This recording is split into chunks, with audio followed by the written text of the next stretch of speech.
स्वागत है इस एक्सप्लेनर में जहां एक बिल्कुल आम सा बटवा यानी हमारा वॉलेट एक बेहद शानदार और प्राचीन विविधता के कैनवस में बदलने वाला है।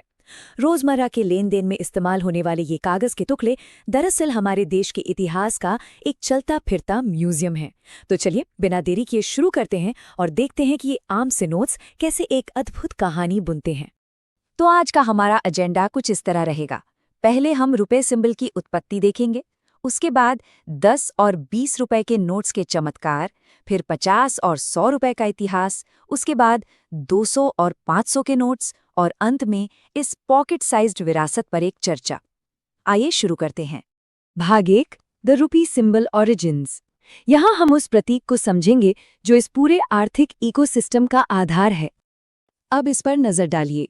पुराने आरएस वाले एब्रिविएशन और उदय कुमार जी द्वारा डिजाइन किए गए नए रुपी सिंबल के बीच का अंतर वाकई बेहद रोचक है। ये नया प्रतीक सिर्फ एक निशान नहीं है, बल्कि देश की करेंसी की एक सॉलिड आइडेंटिटी है।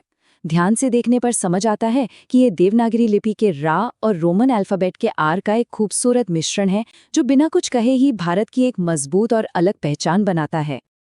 और ये देखिए, अगर इन सभी नोट्स को एक रोड मैप के रूप में देखा जाए तो ये अलग अलग यूनेस्को वर्ल्ड हेरिटेज साइट्स का एक शानदार बर्ड्स आई व्यू पेश करते हैं। 10 रुपए से लेकर 500 रुपए तक हर डिनोमिनेशन एक नए राज्य और एक नए स्मारक की यात्रा है। एक तरह से देखा जाए तो पूरे देश का इतिहास आर्थिक प्रतीक के रूप में एक ही जगह इकट्ठा हो गया है। आगे बढ़ते हैं भाग 2 की तरफ, 10 एंड 20 रुपी मार्वल्स। आइए फिजिकल करेंसी की नींव की तरफ बढ़ें। शुरुआत करते हैं बिल्कुल आसानी से मिलने वाले 10 रुपए के नोट से। ये छोटा सा नोट सीधे देश के ईस्टर्न कोस्ट का एक खूबसूरत झरोखा खोलता है। तो सबसे अहम बात यह है कि ये नोट ओडिशा में स्थित कोणार्क सन टेम्पल को हाईलाइट करता है, एक ऐसी संरचना जो भारत की प्राचीन आर्किटेक्चरल हिस्ट्री को दर्शाती है। ये वाकई अद्भुत बात है कि एक विश्व प्रसिद्ध यूनेस्को वर्ल्ड हेरिटेज साइट, जिसे उसकी विशाल नक्काशी के लिए जाना जाता है, उसकी एक झलक हमेशा हमारी जेब में होती है। सूरज के रथ के आकार में बना ये मंदिर पुरानी सभ्यता के ज्ञान का एक बेहतरीन नमूना है। अब डिनोमिनेशन की सीढ़ी पर थोड़ा ऊपर चढ़ते हैं और ध्यान वेस्ट की तरफ 20 रुपए के नोट पर शिफ्ट करते हैं। यहाँ 20 रुपए के नोट पर एलोरा केव्स की विशालता और खूबसूरती सामने आती है। महाराष्ट्र में स्थित ये यूनेस्को वर्ल्ड हेरिटेज साइट प्राचीन रॉक कट केव आर्किटेक्चर का एक असाधारण नमूना है। सोचिए, सिर्फ एक ही विशाल पत्थर को तराश कर बनाए गए इन मंदिरों के जरिए महाराष्ट्र की गहरी ऐतिहासिक जड़ों को कितनी आसानी से महसूस किया जा सकता है। अब आते हैं भाग 3 पर, 50 एंड 100 रुपी हिस्ट्री। ये मिड टियर नोट्स सांस्कृतिक समृद्धि की ओर भी शानदार कहानियां बताते हैं। 50 रुपये का नोट दक्षिण भारत के शानदार अतीत में एक जीवंत छलांग लगाता है। कर्नाटक राज्य में स्थित हम्पी पर ध्यान दीजिए। अपने ब्रेथ टेकिंग प्राचीन खंडहरों के लिए मशहूर ये जगह दक्षिण की ऐतिहासिक अहमियत को बेहतरीन ढंग से कैप्चर करती है। गर्व से खड़ा ये यूनेस्को वर्ल्ड हेरिटेज साइट हमारी प्राचीन विविधता का प्रतीक है। ये पत्थर सच में आज भी शानदार कहानियां कहते हैं।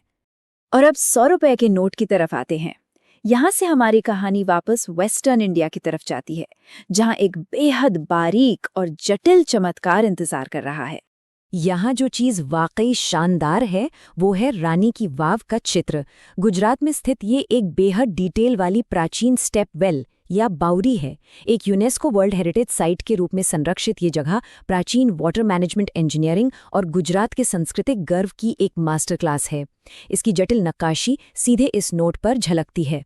सफ़र के अगले हिस्से भाग 4 की तरफ बढ़ते हैं, 2 and 500 नोट्स।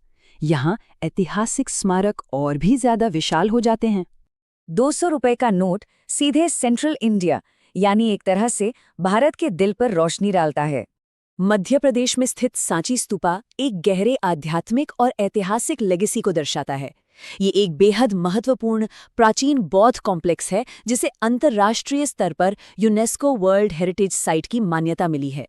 इसे देखकर सच में एक शांति और ठहराव का एहसास होता है, जो हमें सदियों पुरानी उस विशाल आध्यात्मिक परंपरा की याद दिलाता है। और आखिर में 500 रुपए के नोट पर आते हैं, जो इस सफर को सीधे देश की राजधानी में ले आता है। न्यू दिल्ली में स्थित विशाल लाल किला भारत के ऐतिहासिक शासन और शक्ति का एक मॉन्यूमेंटल प्रतीक है। ये इम्पोजिंग किला, जो एक प्रतिष्ठित यूनेस्को वर्ल्ड हेरिटेज साइट भी है, हमारी आधुनिक करेंसी को दिल्ली के गहरे, शक्तिशाली और राजनीतिक इतिहास के साथ पूरी तरह से जोड़ देता है। अब आते हैं आखिरी भाग 5 पर, अ पॉकेट साइज्ड हेरिटेज। यहाँ पूरे कलेक्शन का एक ओवरव्यू लेंगे। अगर थोड़ा पीछे हटकर इस पूरे कलेक्शन को एक साथ देखा जाए तो सीक्वेंस बहुत ही शानदार ढंग से दर्शाता है कि कैसे ये नोट्स मिलकर देश की प्राचीन विरासत का एक मैप तैयार करते हैं। जरा सोचिए, ओडिशा की पूर्वी खूबसूरती से लेकर महाराष्ट्र की रॉक कट गुफाओं, कर्नाटक के खंडहरों, गुजरात की बावरी, मध्य प्रदेश के बौद्ध इतिहास और आखिर में न्यू दिल्ली के लाल किले की शान तक। ये सच में आर्थिक लेनदेन से कहीं ऊपर उठकर पूरे भारत का एक खूबसूरत चित्र खींच देता है। इन स्रोतों के इस एक्सप्लेनर से ये बात बिल्कुल साफ हो जाती है कि बैंकनोट सिर्फ अर्थव्यवस्था चलाने के टूल्स नहीं हैं, ये भारत की अद्भुत विविधता और कल्चरल हेरिटेज का एक जश्न है। फाइनेंशियल लिटरेसी और ऐतिहासिक ज्ञान इन रोजमर्रे के कागजों में बहुत ही खूबसूरती से गुंथे हुए हैं। हर एक नोट एक कहानी कहता है, बस ध्यान देने की जरूरत है। इस एक्सप्लेनर को यहाँ विराम देते हुए एक सोच विचार करने वाली बात सामने आती है। अगर एक आम सा वॉलेट पूरी एक सभ्यता का इतिहास अपने अंदर समेट सकता है, तो ऐसी और कितनी अनसुलझी कहानियां हैं जो हमारे आसपास की रोजमर्रा की चीजों में छिपी होंगी। हमारे हाथों में जो ज्ञान खामोशी से बैठा है, उस पर ध्यान देना सच में बेहद रोचक हो सकता है।